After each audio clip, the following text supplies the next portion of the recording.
Hello, welcome to my YouTube channel. Please subscribe and stay tuned. Asus and MSI have lifted the lid on their upcoming lineup of Z590 motherboards for Intel's soon-to-be-released 11th General Rocket Lake CPUs. Launching on January 27, these new motherboards will be primed and ready for Rocket Lake, and Asus have confirmed their boards will be backwards compatible with Intel's existing 10th General Comet Lake CPUs as well. It's not yet clear whether Intel's Rocket Lake CPUs will launch on the same day as their accompanying Z590 motherboards.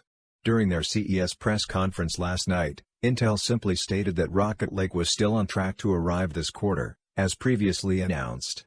If it was indeed as soon as January 27, which is just 2 weeks away, I'd think they'd have said something.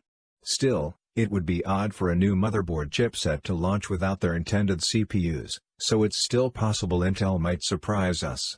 In the meantime, though, here's what we can look forward to. The big headline feature across all Z590 boards is full support for PCI Express 4.0, which will finally let Intel-based PCs take full advantage of the new crop of super-fast PCI Express 4.0 SSDs and more. Z590 boards will offer up to 16 lanes of PCI Express 4.0 connectivity, delivering up to 64 GB per second of bandwidth in total. They'll also add in support for Thunderbolt 4 and Wi-Fi 6, and select models will also support the next-gen USB 4 protocol and new Wi-Fi 6E standard to help future-proof your PC against the changing connectivity standards. MSI have improved their motherboard's audio performance with a new codec and Audio Boost 5 tech, and they're also revamped their MSI Center software with a new interface and fresh features to help users overclock their PC and adjust their RGB lighting from the desktop without having to dive into the BIOS. Asus, meanwhile, have focused on improving their cooling apparatus for their Z590 lineup, introducing a new M.2 thermal solutions for faster, more sustained SSD performance, and larger VRAM heatsinks that now cover all of their power delivery circuits.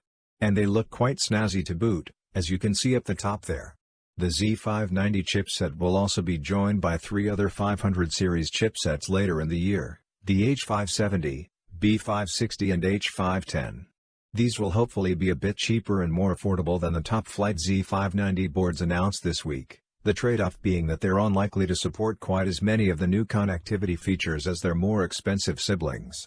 There's also a bit of good news for existing 400 series motherboard owners, as Asus have announced their 400 series boards will support Intel's 11th generation